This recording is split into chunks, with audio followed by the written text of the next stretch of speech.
आप सभी का स्वागत है BCom part third EFM paper first business busting में।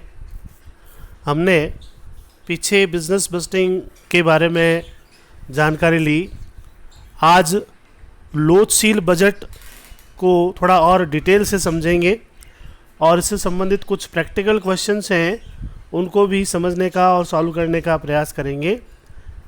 लोचशील बजट, जैसा कि आप सभी जानते हैं कि लोचशील बजट में परिवर्तनशीलता एक मुख्य तत्व होता है और किसी भी बजट में लोचशील बजट का अपना एक महत्वपूर्ण स्थान है। लोचशील बजट में लागतों को 3 भागों में विभक्त किया हुआ है: स्थिर लागत, परिवर्तनशील लागत और अर्ध परिवर्तनशील लागत। जैसा कि आप लोग स्लाइड में देख रहे हैं, आपको बिजनेस बस्टिंग, व्यावसायिक बस्टन के लिए MR अग्रवाल गरिमा पब्लिकेशन की बुक अगर आपको मिल जाए तो वो लेनी है, अन्यथा आप अन्य बुक भी ले सकते हैं जो आपके पास सुलभ हो। उस बुक से भी आप जो है अपना काम चला सकते हैं, निकाल सकते हैं और पढ़ सकते हैं। तो यहाँ पर जैसा कि मैंने बताया कि लागतों को 3 भागों में विभक्त किया हुआ है: स्थिर लागत, परिवर्तनशील लागत और अर्ध परिवर्तनशील लागत। तो स्थिर लागत वे लागतें होती हैं जो उत्पादन के प्रत्येक स्तर पर स्थिर रहती हैं। परिवर्तनशील लागत उत्पादन के प्रत्येक स्तर पर बदलती रहती हैं और अर्ध परिवर्तनशील लागत वे लागतें होती हैं जो एक सीमा तक स्थिर रहती है और उसके बाद वह बदलती है। तो अर्ध परिवर्तनशील लागतों में से स्थिर और परिवर्तनशील में विभाजन करना बहुत ज़रूरी होता है और इसके लिए 3 विधियों का उल्लेख किया गया है: उच्च एवं निम्न विधि, दूसरा है विक्षेप रेखा चित्र विधि तथा तीसरा है न्यूनतम वर्ग विधि। तो पहली विधि, जैसा कि मैंने बताया, उच्च एवं निम्न विधि। उच्च एवं निम्न विधि एक इस तरह की विधि है जिसमें 2 पॉइंट रेंज और हायर एंड लोअर पॉइंट तय किया जाता है। उन दोनों का डिफरेंस देखा जाता है, अमाउंट का डिफरेंस, और दूसरी तरफ क्वांटिटी का डिफरेंस देखा जाता है। इस प्रकार से एक सूत्र आपके सामने दिखाई दे रहा है: प्रति इकाई परिवर्तनशील लागत बराबर लागतों की राशि में अंतर बटे उत्पादन की मात्रा में अंतर। ये एक सूत्र आपको दिखाई दे रहा है, देखिए ऊपर ही ऊपर। इसमें दोबारा रिपीट करता हूँ, आप नोट करें: लागतों की राशि में अंतर और उत्पादन की मात्रा में अंतर, जिसको शॉर्ट में अपने यूँ समझ सकते हैं कि डिफरेंस इन अमाउंट बटे डिफरेंस इन क्वांटिटी के आधार पर इसको समझ सकते हैं। फिर एक एग्जांपल दिया हुआ है, आप देख रहे हैं आपके सामने चित्र में, स्लाइड में दिखाई दे रहा है। एक मशीन शॉप में 6 माह की अनुरक्षण लागतें एवं तद अनुरूपी मशीन घंटे निम्नलिखित है: the following are the maintenance cost incurred in a machine shop for 6 months with corresponding machine hours। तो मंथ दिए में देखो आपको दिख रहे हैं, जनवरी, फरवरी, मार्च, अप्रैल, मई, जून और टोटल, और मेंटेनेंस कॉस्ट दे रखी है, मशीन आवर्स दे रखे हैं। मेंटेनेंस कॉस्ट जनवरी से लेकर जून तक है 300, 330, 270, 340, 280, 290, टोटल 1800। एंड मशीन आवर्स दे रखे हैं 2000, 2200, 1700, 2400, 1800, 1900 और टोटल है 12000। अनुरक्षण लागत, जो कि अर्ध परिवर्तनशील लागत है, का स्थिर एवं परिवर्तनशील तत्वों में विश्लेषण कीजिए।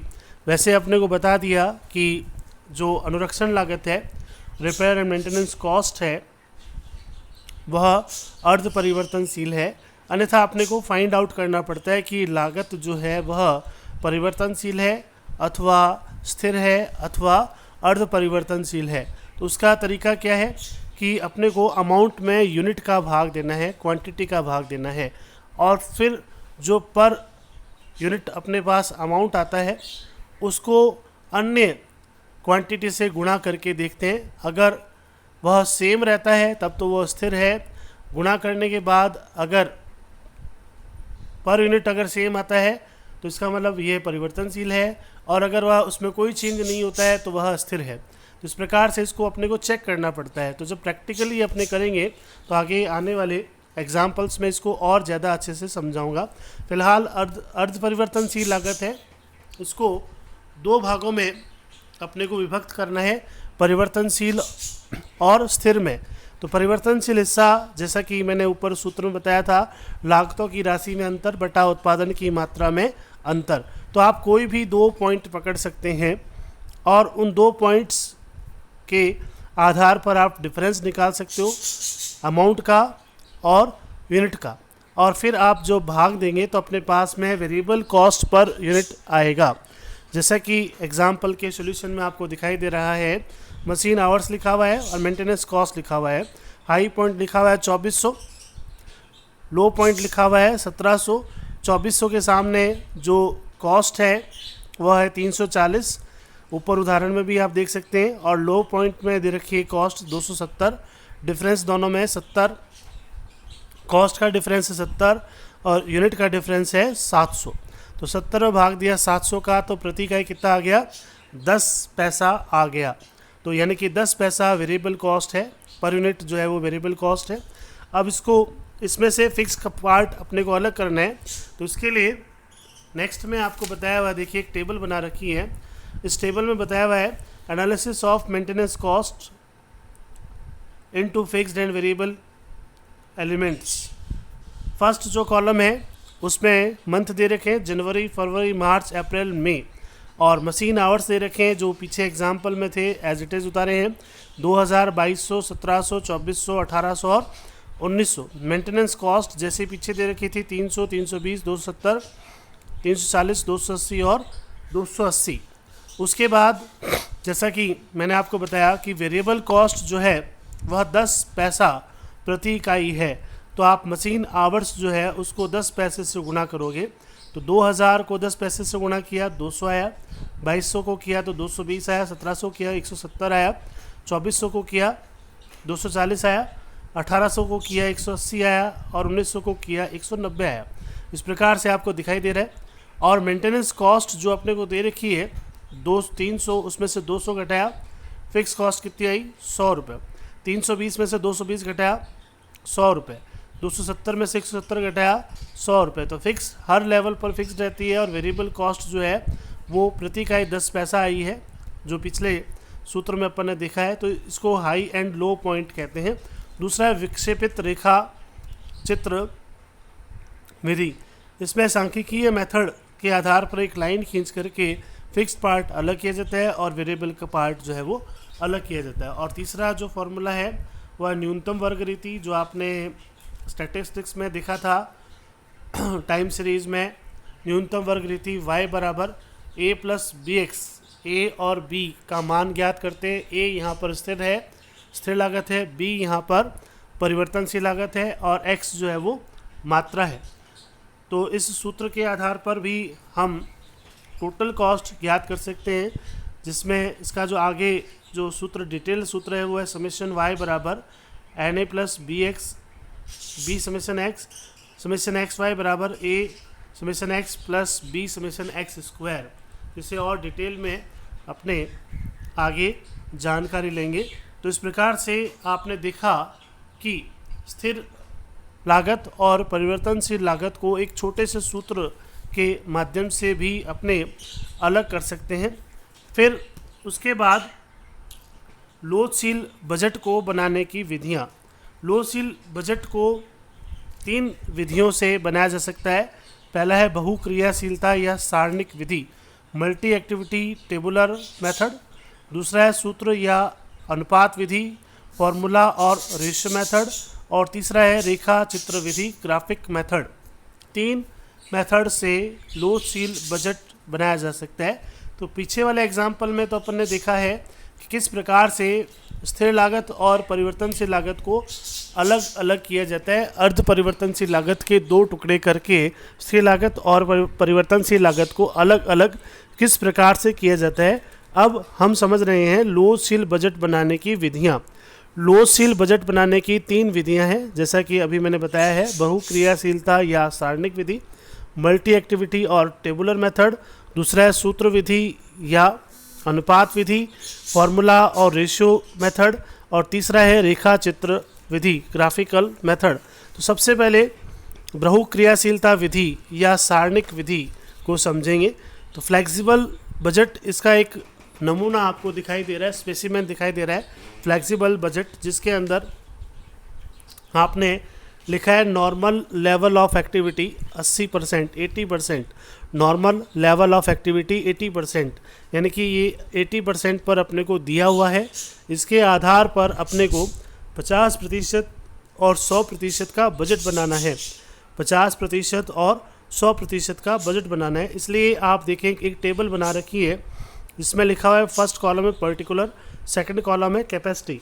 कैपेसिटी में 3 भाग किए हुए हैं, 50%, 80% और 100%। फिर लागतों को 3 भागों में विभक्त किया हुआ है, प्राइम कॉस्ट में, दूसरा है वेरिएबल ओवरहेड में, और तीसरा है मार्जिनल कॉस्ट में, और चौथा है सेल्स में, और 5वां है कंट्रीब्यूशन, छठा है फिक्स कॉस्ट। तो ये एक कॉस्ट सीट का फॉर्मूला दिया हुआ है, इसके आधार पर भी बना सकते हैं। अलग अलग सिचुएशन में अलग अलग आधार पे इस सारणी का निर्माण किया जाता है, आवश्यकता अनुसार सारणी का निर्माण किया जाता है। प्राइम कॉस्ट, जैसे कि आप लोगों ने देखा सेकेंड ईयर में कॉस्टिंग में कि प्राइम कॉस्ट में क्या क्या चीज़ें होती हैं, डायरेक्ट मटेरियल, डायरेक्ट लेबर और डायरेक्ट एक्सपेंसेस, जो भी अपने को बता रखे होते हैं। और सेकंड है वेरिएबल ओवरहेड। वेरिएबल ओवरहेड जिसमें फैक्ट्री से संबंधित है कोई भी, वह लिया जाता है। सेलिंग से संबंधित कोई वेरिएबल है तो वो लिया जाता है। वैसे यहाँ पर केवल फैक्ट्री से संबंधित लेते हैं, क्योंकि मैन्युफैक्चरिंग कंसर्न को काम में लेते हैं अपने। और उसके बाद मार्जिनल कॉस्ट, जिसमें prime cost plus variable cost को जोड़ते हैं तो मार्जिनल कॉस्ट आती है। और फिर सेल्स लिखा है, जैसे कि आप लोगों को पता है कि सेल्स में से अगर मार्जिनल कॉस्ट घटाते हैं तो अपने पास कंट्रीब्यूशन बचता है, और कंट्रीब्यूशन में से फिक्स्ड एक्सपेंसेस घटा देते हैं तो अपने पास में प्रॉफिट एंड लॉस बचता है। इस प्रकार से एक टेबुलर फॉर्म में आप फ्लेक्सिबल बजट का निर्माण करते हैं। तो फ्लेक्सिबल बजट निर्माण करने के लिए सारणिक विधि का उपयोग किया हुआ है। इसको सेकंड एग्जाम्पल से समझते हैं। कुल लागत आधार पर 60% क्रियाशीलता के लिए निम्न विवरण से 80% तथा 100% क्रियाशीलता का पर उत्पादन एवं बजट बनाइए, उत्पादन का एक बजट बनाइए। तो ये अपने को कहा गया है, नीचे आप एग्जाम्पल में देख रहे हैं। सेकंड नंबर एग्जाम्पल में दोबारा सुन लीजिए। अपने को 60% का डेटा दे रखा है, उसके आधार पर 100% और 80% का क्रियाशीलता बजट बनाना है। और डेटा इस प्रकार से है, जिसमें आपको बताया मटेरियल है 600 यूनिट, प्रोडक्शन एट 60% कैपेसिटी है 600 यूनिट का, मटेरियल है 100 रुपये पर यूनिट है, लेबर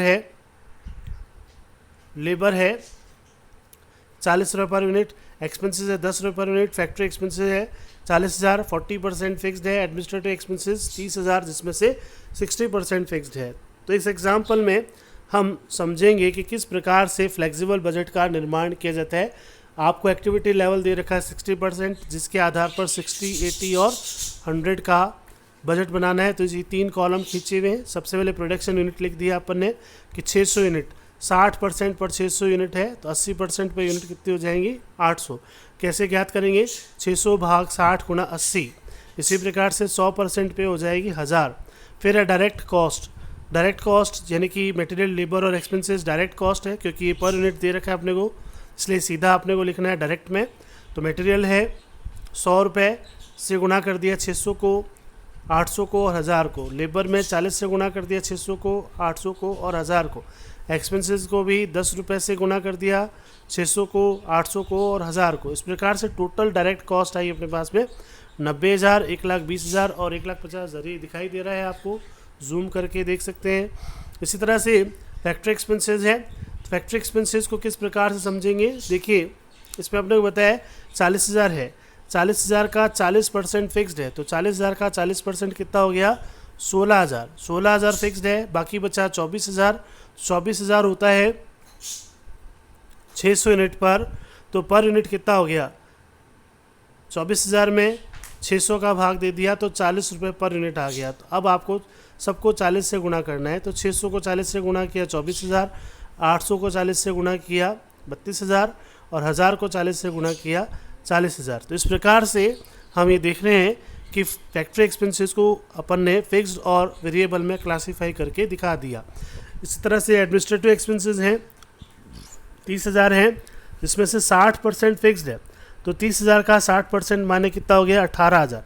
18,000 फिक्स लिख दिया। उसी तरह से वेरिएबल निकालने के लिए अपने को यूनिट का भाग देना है, तो 30,000 में से 18,000 लेस किया 12,000 है। 12,000 में 600 का भाग दिया। क्यों 600 का भाग क्यों दिया, क्योंकि अपने को एक्टिविटी लेवल 600 यूनिट दे रखी है, 60% दे रखी है, इसलिए अपन 600 का भाग देंगे। तो 600 का भाग दिया तो आया अपने पास में 20 रुपये पर यूनिट। 20 रुपये से गुणा कर दिया 600 को तो 12,000, 800 से कर दिया तो 16,000 और 1000 से कर दिया तो 26,000। तो इस प्रकार से फिक्स्ड एक्सपेंसेस और वेरिएबल एक्सपेंसेस में एडमिनिस्ट्रेटिव एक्सपेंसेस को बांट दिया। टोटल कॉस्ट आ गई 1,60,000, 2,02,000 और 2,44,000। तो इस प्रकार से हम ये देख रहे हैं कि अपन ने सारणिक विधि के माध्यम से 60%, 80% और 100% पर एक बजट का निर्माण किया है, जिसको आप बहुक्रियाशीलता बजट के नाम से जानते हैं। इसको दोबारा समझ सकते हैं। थोड़ा सा क्विक रिकैप ले लेते हैं इसका कि 600 यूनिट अपने को दे रखी है 60% के लिए, तो 800 हो गई 80% के लिए और 1000 होगी 100% के लिए। ये एक इम्पॉर्टेंट चीज़ है जिसको अपने को ध्यान में रखना है। दूसरा, अपने को जो फैक्ट्री एक्सपेंसेस है उसको कैसे क्लासीफाई किया है उसको देखें कि 40,000 था, 40,000 का 40% यानी कि 24,000 40% नहीं 16,000 फिक्स्ड है, बाकी बचा 24,000, उसको मैं 600 का भाग दिया तो पर यूनिट आ गया 40 रुपये और 40 रुपये से अपन गुणा कर देंगे। तो इस तरह से अपने देखते हैं कि फिक्स्ड और फ्लेक्सिबल, फिक्स्ड और वेरिएबल में किस प्रकार से बांट करके टोटल कॉस्ट को ज्ञात करने का प्रयास किया जाता है और उसके आधार पर बजट का निर्माण किया जाता है। ये एक बहुत ही महत्वपूर्ण बजट है, लो सेल बजट, और बहुत ही सरल है, जिसको आप आसानी से थोड़ा सा ध्यान देंगे तो समझ लेंगे। आगे आने वाले वीडियोज़ में, क्लासेस में आपको इसके बारे में और डिटेल जानकारी दी जाएगी। आज के लिए इतना ही, धन्यवाद।